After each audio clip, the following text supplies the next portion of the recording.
Welcome to On the Edge with April Mahoney Brains. You're at the spot, the place, where the conversation is pointed, the guests are sharp, and the responses are never dull. Did you bring your thinking caps? It's time to put them on, because the conversation starts now. To On the Edge with April Mahoney Brains, good day. How are you? I hope you are reaching for your highest and greatest good. I ask that. No, I demand that of you all the time. Today, we are going to visit with Jennifer Day in Texas. Jennifer has a fun, creative lifestyle, but modality that she helps people with to overcome trauma and, just really try to stabilize their life in a fun way. And I love that. She does art medicine. Art therapy is incredible.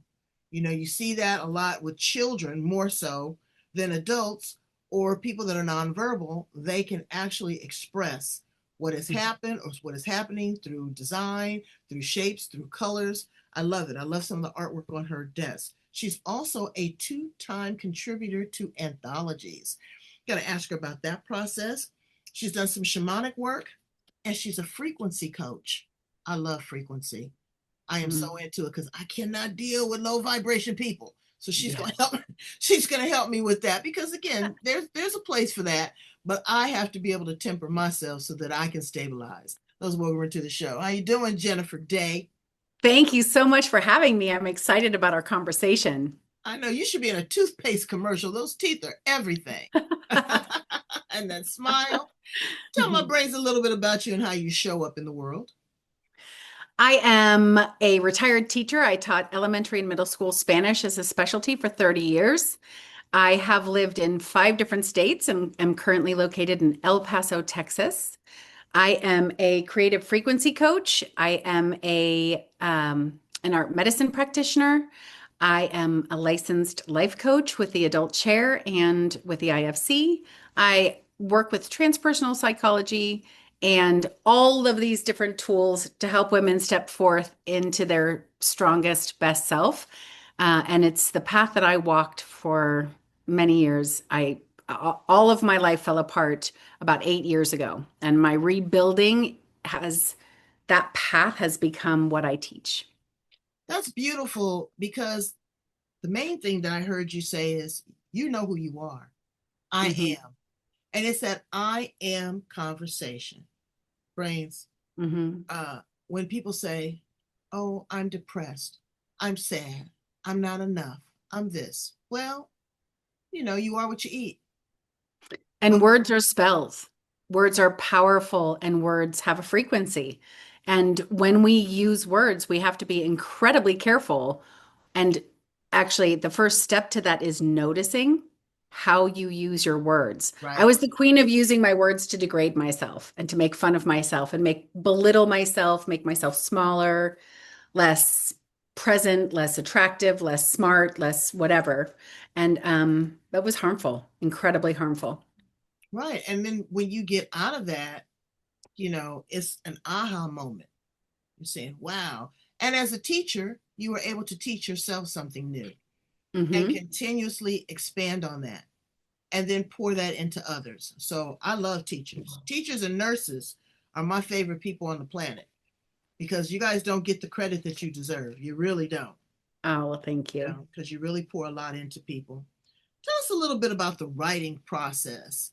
You're an educator, but it's different when you sit down to create a body of work that expresses you. Tell us a little bit about that.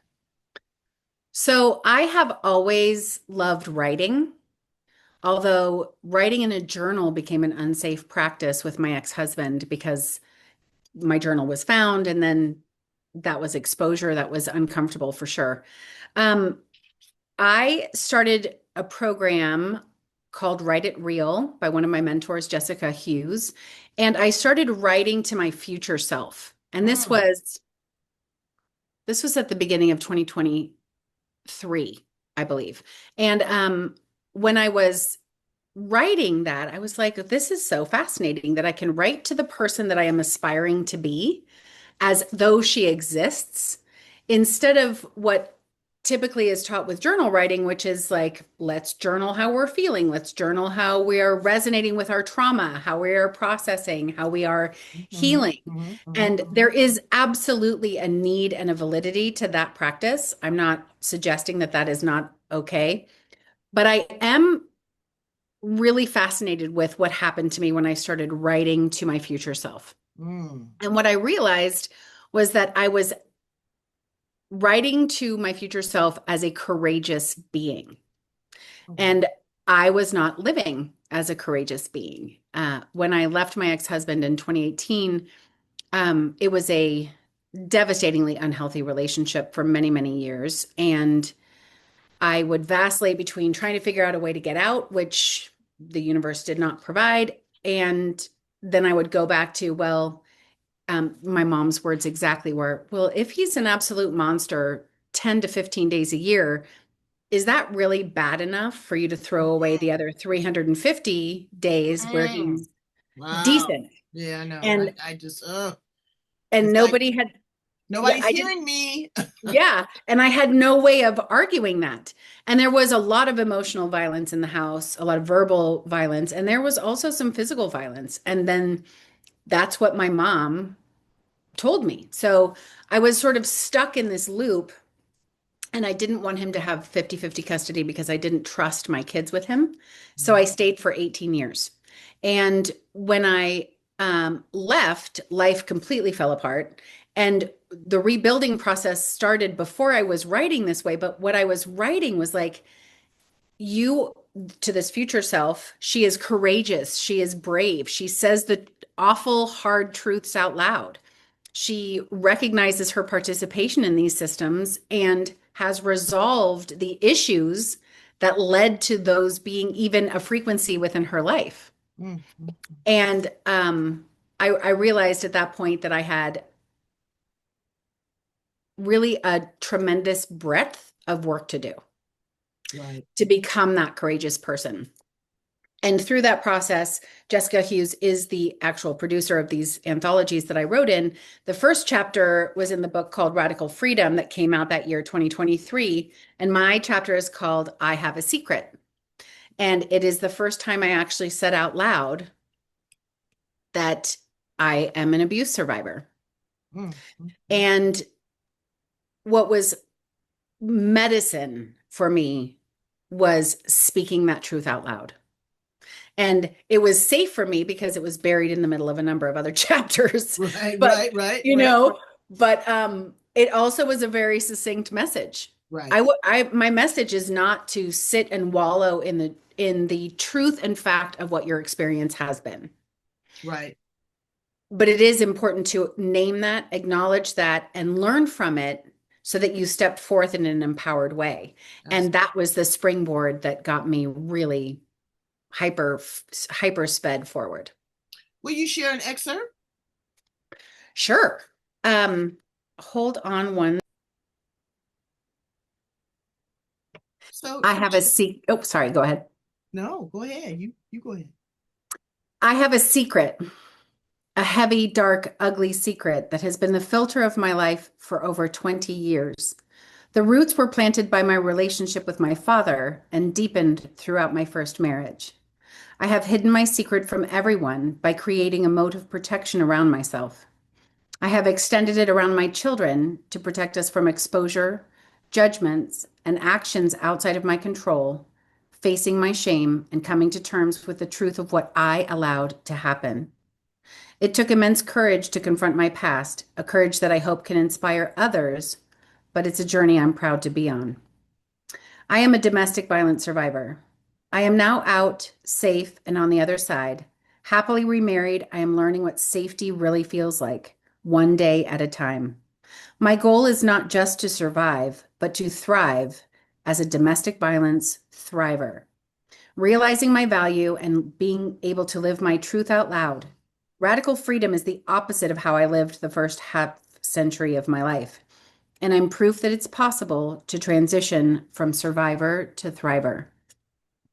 That's kind of the essence of my work is moving from surviving the experiences that you have in this lifetime to actually thriving because of them. and using the events and relationships and experiences that we have with death and rage and violence, because all of us are subject to that in one way or another, and using that and alchemizing that into the richness that becomes the soil from which we can jump and expand and grow. Wow. There's a couple of things that you said that I want to tap into. Mm-hmm. You said I have a secret. Mm-hmm. So many people have secrets. Mm-hmm. And my mother used to always say, tell the truth and shame the devil. Mm-hmm. But you have to be prepared for the repercussions of that. Yes. You can't just go blurting everything out. You got to be safe. You got to be Mm-hmm. clear. You got to have a plan. We're talking about domestic violence. You got to have a way out. Mm-hmm. And again, it may not be the mother that says, oh, but he pays the mortgage and you live a nice lifestyle and he's there with his children. Right. But all the torment that I have to go through. You also said, allowed it to happen. That's a tough one for me to swallow because I hate when people play semantics with me. Well, I'm sorry that you feel that way. They never take the earnest on themselves. They never take responsibility or accountability for their actions, how they contributed to that. So Mm-hmm. that's a big statement for you to say you allowed it to happen. But again, there were circumstances that were beyond your control that a person dictated, violated, subjected you to. So there was a duality there, but you did find a breakthrough. And another thing, domestic violence. Hear me when I say, just because somebody doesn't physically put their hands around your throat does not mean that you are not a victim or potential victim of domestic violence. Mm-hmm. The psychological torment that someone can put you through could be worse than a black eye because you continuously hear that regurgitated, reverberated in that echo chamber over and over and over again of what you're not, what you can't be, what you need, what I control, what I have. So again, don't think because somebody is not actually putting their hands on you, that doesn't mean that you're not a victim of a domestic violence situation. And men can be victims of domestic violence verbally more than anything. Because, sometimes they have that mommy issue. The first woman they fell in love with was their mother. And then you have a woman saying that you're not this, you're not that. That happened in the Black community in the 80s during the cocaine and crack epidemic, where the woman said, I don't need you. I can do this on my own. And I'm this and I'm that. We became so independent that we emasculated the man. Mm-hmm. And there's nothing worse than a man not feeling like a man. You think a woman not feeling like a woman, you let a man not feel like a man. It's tough. So you have taken all of these components. Thank you for contributing that and being honest and transparent in the book. But not only did you do that, you were able to allow people to display how they were feeling with color and through art. How did you morph into art medicine? So the biggest challenge for me to survive and to get to thriving in terms of that relationship, but also to find some courage enough to write this chapter, was to be actively engaged with my creativity and my creative self. I think that I still have a therapist, I still see a therapist, and that's 1 hour a week. There are many, many, many hours in the week when I was needing to work on things. And frankly, that part about how I allowed to happen, taking ownership of that was really hard. And I do so without shame because I do have compassion for who I was and the skills that I had and the tools that I had at the time. And I eventually found my way out.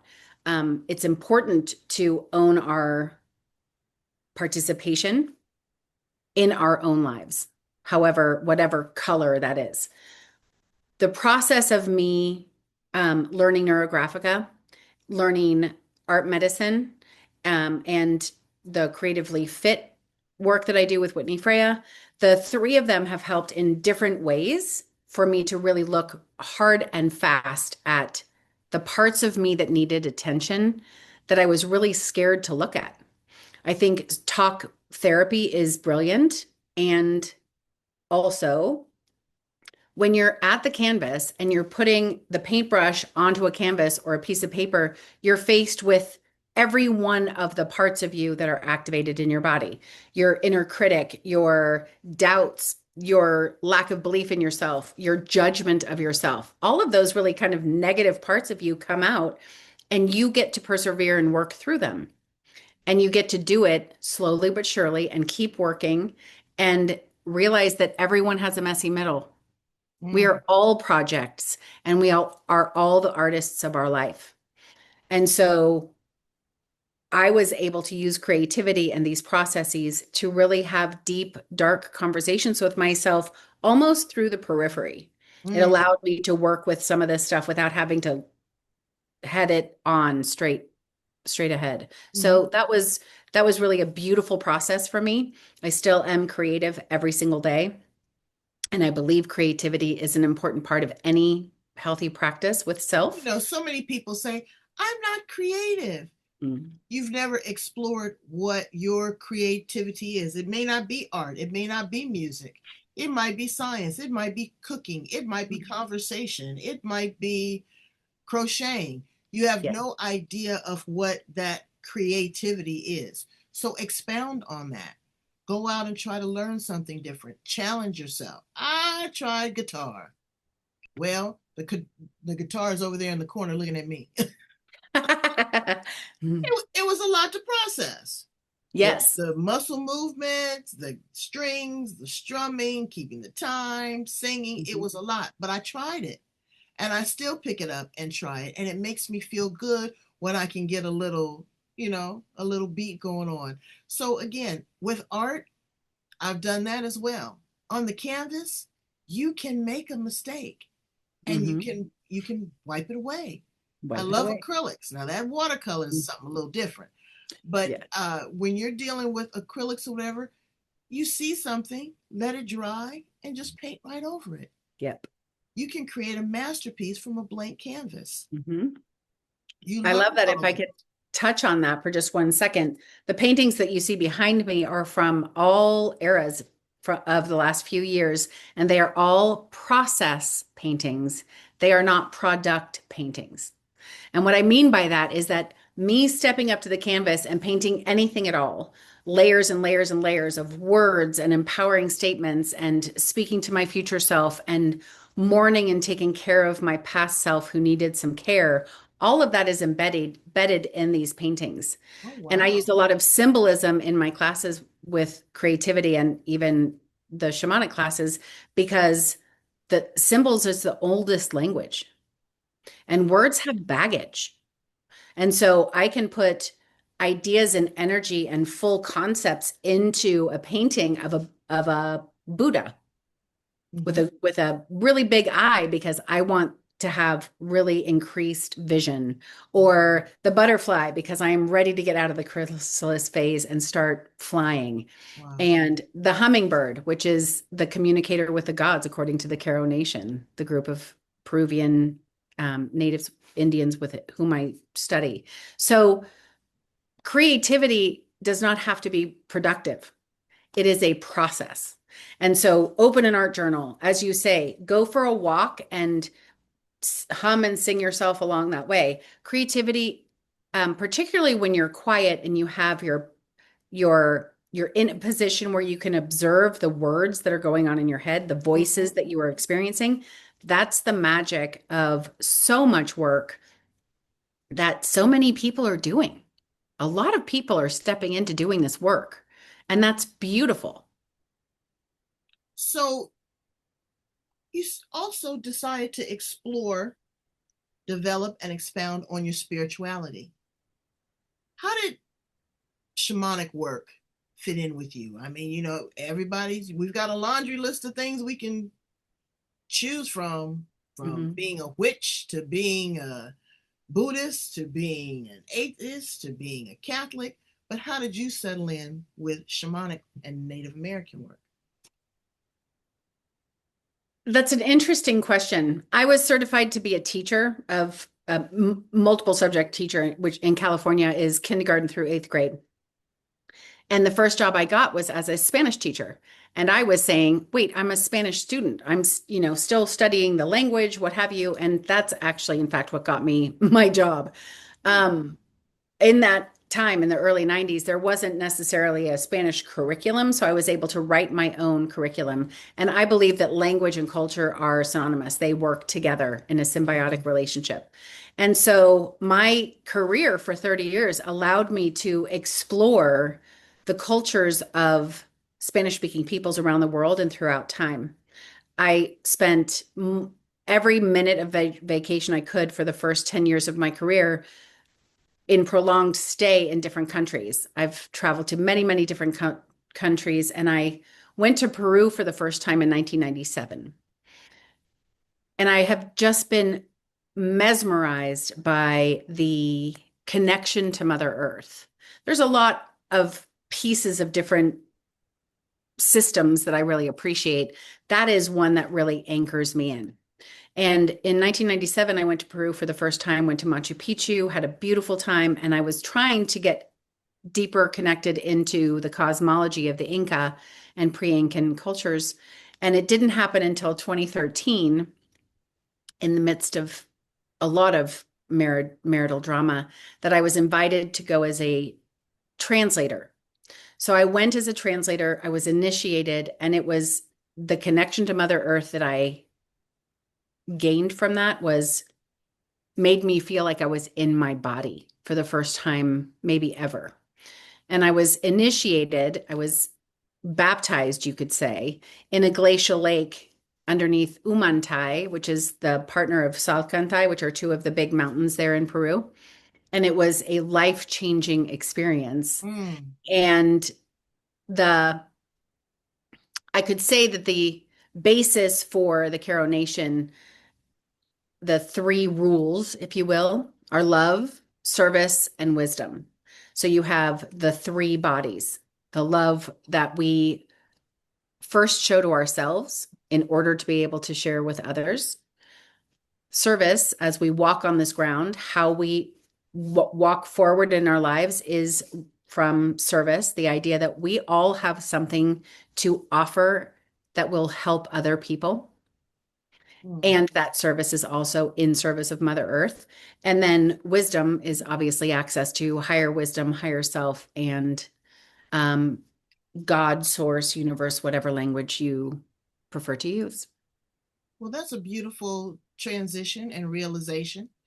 Did you find that freeing when you really grappled and grabbed hold to what it was and you said, wow, now I am, I am? Mm-hmm. Mm. Yes, that was when I found the I am. That's when I felt the connection to that I was connected to all, and we are all. We are I am.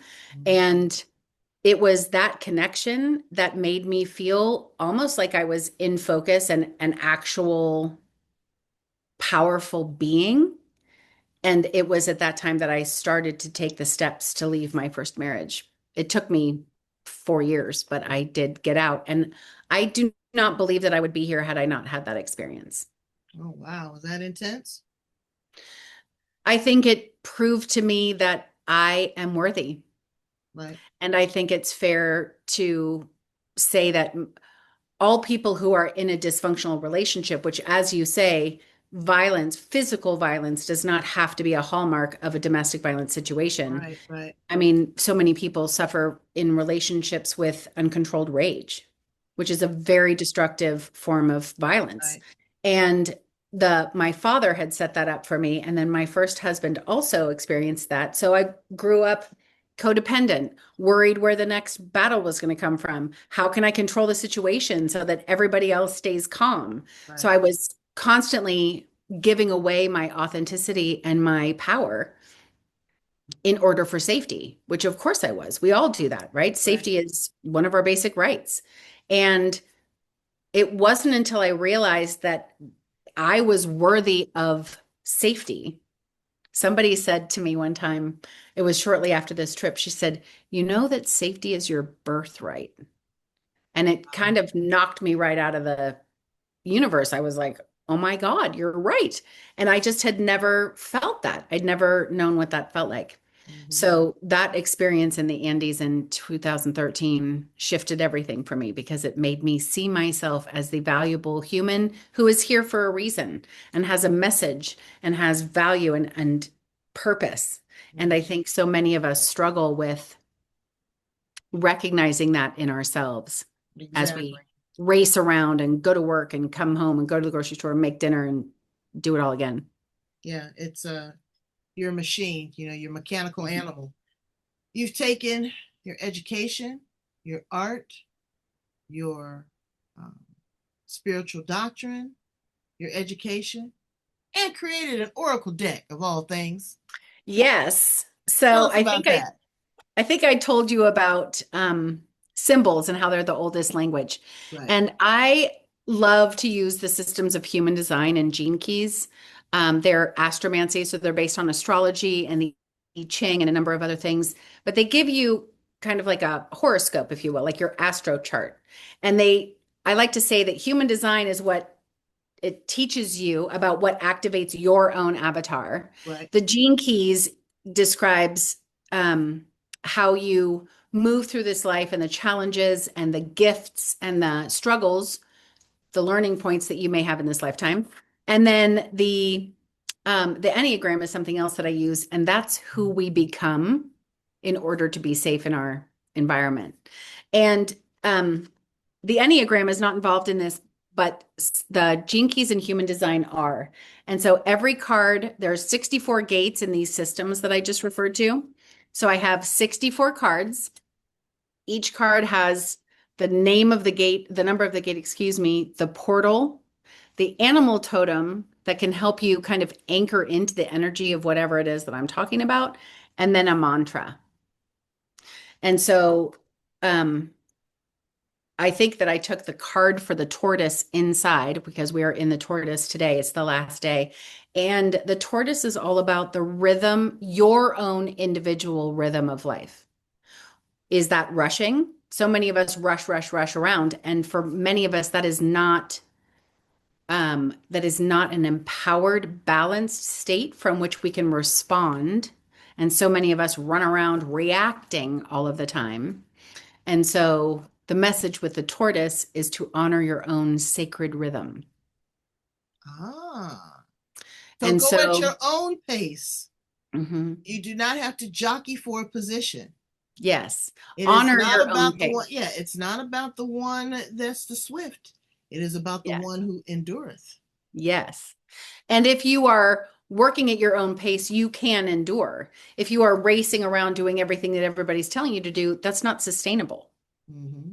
That's right. We have a systemic problem with burnout, with emotional exhaustion right now, not just from the political environment, but also the lifestyle that we continue to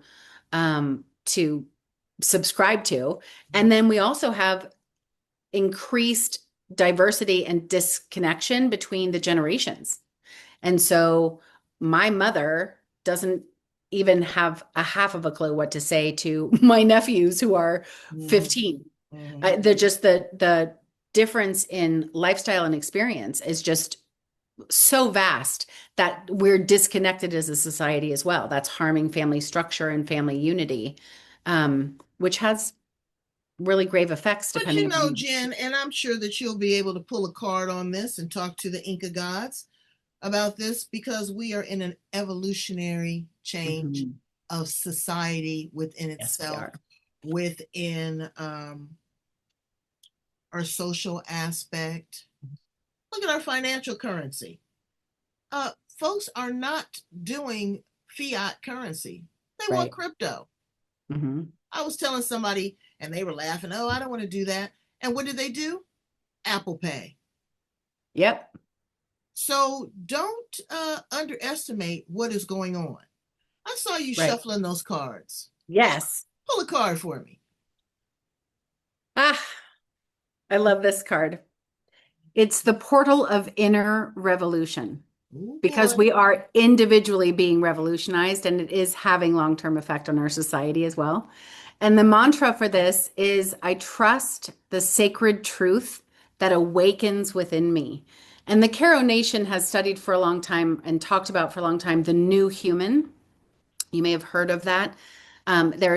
We are at the end of a 9 year today, this year, and we are at the end of so many cycles that just randomly happened right Right. now. And so the initiation begins January 1st, and into the new human we step. And we can see the systems around us that are breaking down. We can see the structures that certainly ran my mother's life and generations before failing and not resonating with our youth today. And so this is the year of the snake that we are closing right now. Okay. And the one of the reasons why I love the systems, human design, and gene keys is, oops, I'm sorry. We see there's a shadow, a gift, and a city, which is spelled Siddhi. It's not a city. Um, excuse me. And the shadow energy is not something that you want to ignore because it's dark and scary down there. It's kind of the lower frequency. And the gift is insight. And then the city is the highest frequency, and that's epiphany. Mm. And I love to think about these as like a sliding scale when we are not in connection and not paying attention and feeling overwhelmed and we are disengaged. We have a deafness to society, to change, to ourselves, to maybe what needs to shift. When we take the time for insight, which is that creativity practice, among other things, when we take that time for insight, we need to first get it within ourselves and then see it outside Right. and look outside for other insight. And occasionally we'll step into the higher level of the epiphany where we'll learn something that will maybe shift all the cards. And then all of a sudden we're going to go back into deafness. Mm. So the shadow is not something to be ignored. It's something to be explored. You mentioned contrast earlier in our meeting here today, and I love to follow the path of the infinity symbol, where we get to go deep into ourselves and figure out how we are and take care of ourselves. And then we get to peek up and out and to our people and to our jobs and our society and our culture and our families and relate with them. And then we have to go back in and do the work again. Mm. I like to say that my life is a spiral. We're always dealing with things. Life is lifing, right? Right. So we get Absolutely. innumerable opportunities to practice the lessons that we learn. We do.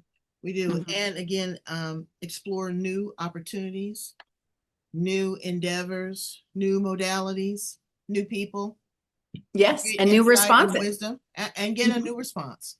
That's Yes. right. And do something different, brains. Yeah. If you continue to do the same thing you've always done, you don't get what you always got. I know you've heard that a Yeah. gazillion times. Hmm. All right, so let's ask you some fun questions. How Okay. about that? That'd be If great. you were a flavor of ice cream, which would it be and why? Vanilla bean Ooh, with caramel and chocolate. oh, goodness gracious. I love vanilla bean because there's a richness to that flavor that's just one of my favorites. Um, Caramel has the sweetness, and dark chocolate has the depth. So Mm. it carries you through all three frequencies for me. I'd be Rocky Road. I, Nice. I'm a little soft and chewy, but also a little nutty. That's perfect. I love that. I do too. If you were an appliance in the kitchen, what appliance would you be and why? Oh, probably a bowl, which sounds really weird. But I talk a lot through the Caro and also the Celtic traditions. There is a visualization of kind of our pelvic bowl as holding our emotional universe. Mm-hmm, mm-hmm, mm-hmm. And I spend so much time aware of that bowl. It holds our emotions, our experiences, our past, our all of the parts of us that need attention, all of the parts that are celebrating, all of everything that makes life rich and beautiful and gorgeous and diverse and challenging and exciting and all the things. And I love the idea of holding beautiful things on a counter and Mhm. just being present. I've worked a long time to be embodied and present. It's odd that you say that. Well, I just met a gentleman that is a singing bowl Ah, professional, and he has a bowl that you can stand in. I had never seen that before. You I can have never heard actually, of that. yes, he has a singing bowl that you can stand in, and once he hits the gong and that vibration, oh my God, I was like, this is incredible. That is So amazing. yeah, so the vibration is Mhm. powerful. I'm gonna be the garbage can. Oh, I know you say why? yeah, I Because I want do. to be the place that you deposit the things that no longer serve you. I want to be the place that you can recycle and renew. I want to be the thing that you take out often and regularly. I want to be the thing that you want to try to keep clean so I don't stink. That is Garbage really the can. definition of alchemy you just gave us, isn't it? Yeah, absolutely. Absolutely. Beautiful. If you could time travel, go back to the past, stay here in the present, project to the future. Where do you see yourself landing?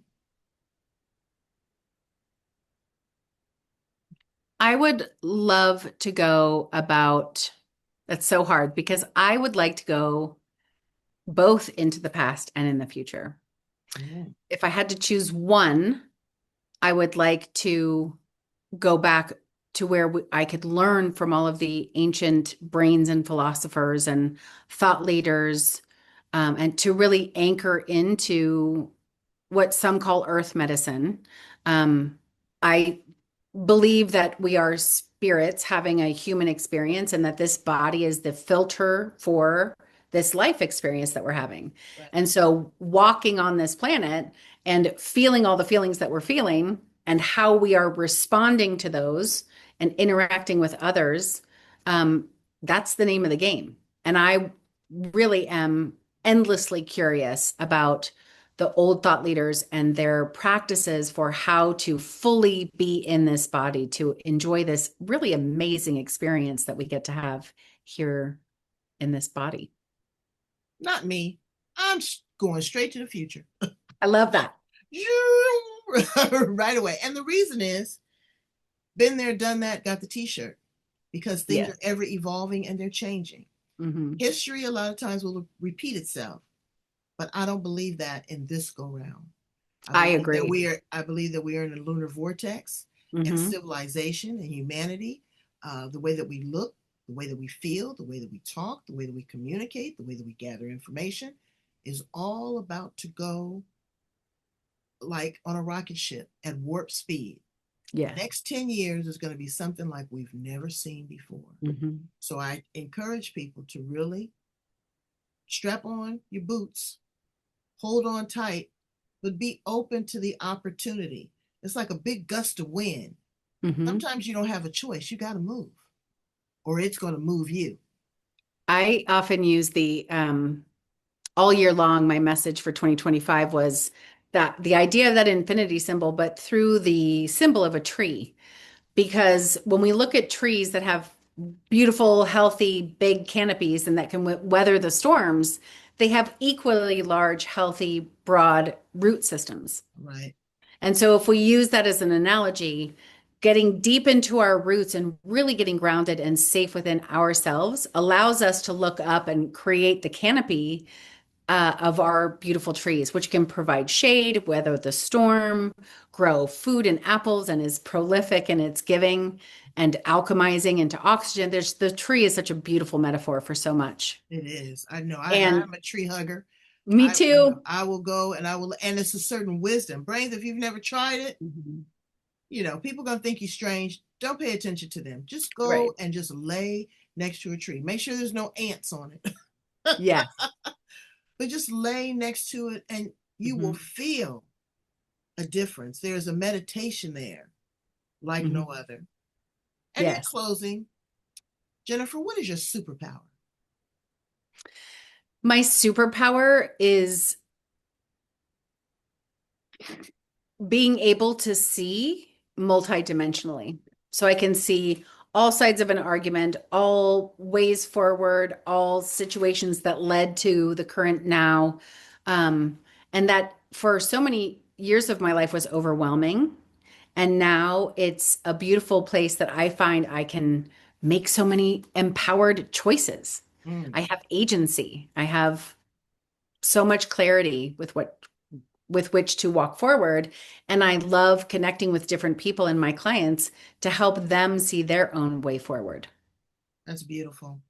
And again, brains, you be like me. Be a space cadet. Just go for it. Tell my brains how to get in contact with you, how they can purchase a copy of one of the anthologies, work with you through some art medicine, even have some shamanic education training. It does not have to be in contrast to what your religious doctrine is. It No. can actually be a complement. The more Yes. you know, the more you grow. So tell them Yes. how to get in contact with you, please, Jennifer. Everything's available on my website. My business is called LifeShine Design. So it's www.lifeshinedesign.com. If you're curious about my Sacred Wild Oracle deck, that is also available there. And I write a Substack, so weekly guidance for how to use the energies. And when I say that, that sounds super woo. And I just mean what is happening and how can you ask yourself some questions and guide yourself intentionally through the energy of the week.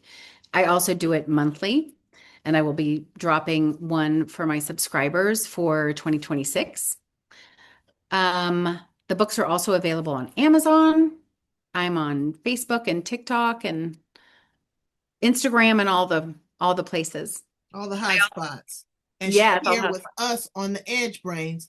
I need you to go in, love, like, share, follow, and subscribe. Very simple. Thank you so much. I would love that. Okay. Leave questions.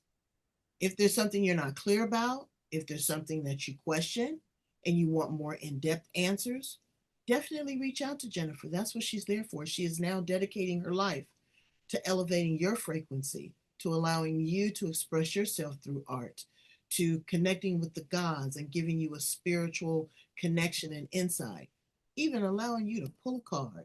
So do what you need to do to raise yourself to the highest and greatest good. Thank you so much, Jennifer, for being here with me. Thank you so much. I love this so much. I just have so much appreciation. And your answers about the garbage can and wow, such great answers. You're pretty Well, fantastic. I'm going to go out and give me some vanilla bean ice cream. Nice. Well, thank you so much. This has been such an honor to spend time with you. Thank you. I feel the same. All right, brains, go get you some ice cream and throw the stuff in the trash. Perfect. Bye-bye.